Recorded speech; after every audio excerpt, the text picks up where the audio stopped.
However, I am going to say that the whole premise of both of these games now, and we're just talking about Rock Band 2 and Guitar Hero World Tour, is that it's supposed to draw you in to a feeling of that you are playing in front of a live crowd.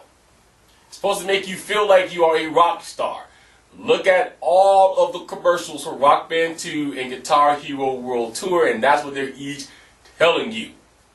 Okay, Rock Band 2, I think, had one that said, live your dreams, become a rock star. Guitar Hero World Tour is like, live your inner rock star. So you are supposed to feel like you are a rock star. To be able to do this, you have to have some kind of a sense that even though you're sitting in your living room, that you are performing in front of people. I think Harmonix nails this the best, and I'm going to tell you why this is. First of all, you have a team of musicians versus a team of non-musicians. Now, I'm not going to say that nobody in that division plays any instruments because I don't know. But I do know that Harmonix has a lot of their bigwig people are in bands. You've played some of them. So they are out on tour and they've done this stuff. And I mean, Harmonix has been known to charter buses and take their employees on an all-expensive paid trip to go to rock concerts. So they know how a rock concert is supposed to feel. All the way down from the way the crowd reacts, to the waving of the crowd, to what they do, to everything. The overall presentation of Guitar Hero World Tour for me was like this. It still looked cartoonish. I've seen a lot of the same people in the crowd, and they were only doing like one or two different motions. Okay, so there was one dude that kept doing this the whole time, and there was one dude that did this, and that was it. But I looked out into my crowd, and I seen four of the same dudes that had the same spike hairdo. Why does that matter? Because if you go to a god doggone rock band concert, you may have 90 people there that has mohawks like that, but they're all not going to be standing in a row.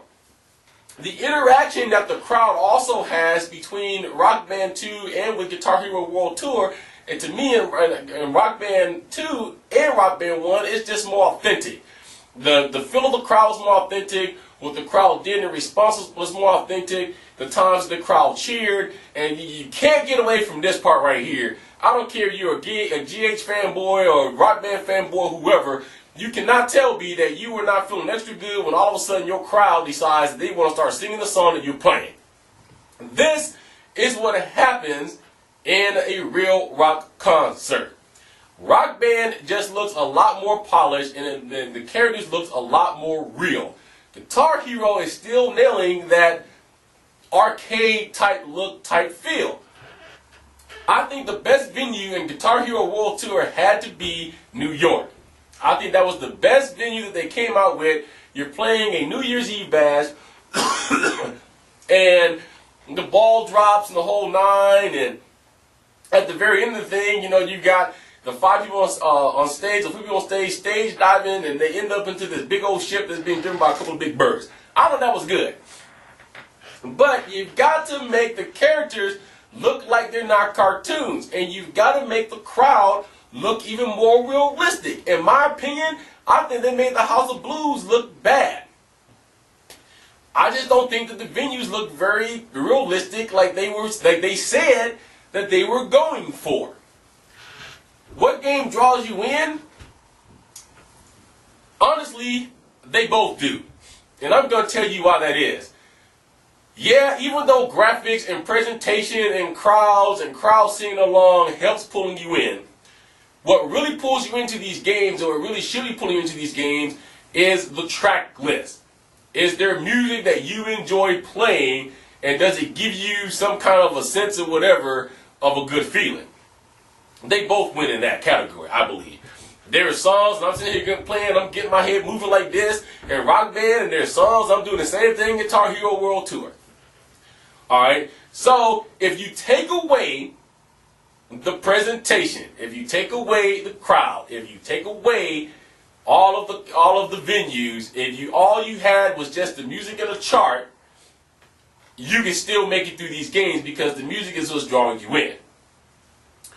But let's face the facts. In video games, everybody's looking at presentation, at graphics, at venues, and how this is done. The drummers are off beat. First of all, a rock drummer does not click his sticks 4 times and give you a 4-stick click every time a song starts. And Guitar Hero World Tour, every single song, the drummer's sitting here doing a 4-beat click. If you can name one concert you went to where the drummer clicked off in recent past every song, no, they know a set list. And usually there's a transition in between some songs. So you may go to a Bon Jovi concert, and he'll do Living on a Prayer, and he'll transition that song right into Lay Your Hands on Me. Nobody really stick clicks anymore. They know what they're going to play, when it's going to come up, how it's going to be done, unless something changes, and there it is. But I did notice that in Rock Band and Guitar Hero World Tour, I looked at accuracy of when my drummer is hitting. In Rock Band, when I'm sitting here doing this, my drummer is usually right with me. How Harmonix managed to nail that, man, is beyond me. But when it's time to hit a cymbal, my drummer's right on the cymbal. In Guitar Hero World Tour, there's times where I'm hitting the cymbal, and after I hit the cymbal, my drummer in GH World Tour comes back and hits the cymbal 2 seconds after I've hit it. So that is something that needed to be nailed down. So the overall presentation, I give Harmonix a 10 on Rock Band 2, and I'm going to give Guitar Hero World Tour a 9. I give Guitar Hero World Tour a 9 because it's not exactly 100% bad. But for those of us who's played Guitar Hero 1, Guitar Hero 2, Guitar Hero 3, and now Guitar Hero World Tour, you have to kind of agree with me that it still looks like you're playing GH3. Okay? To anybody who's new to the series, it ain't gonna matter a hill of beans to them because of the fact that they haven't seen the other 3 previous games. And it's been said many times over that people feel that Guitar Hero 3 lost a lot because Harmonix did GH1, GH2, and they felt like the graphics suffered in GH3. All I'm giving you is my honest opinion.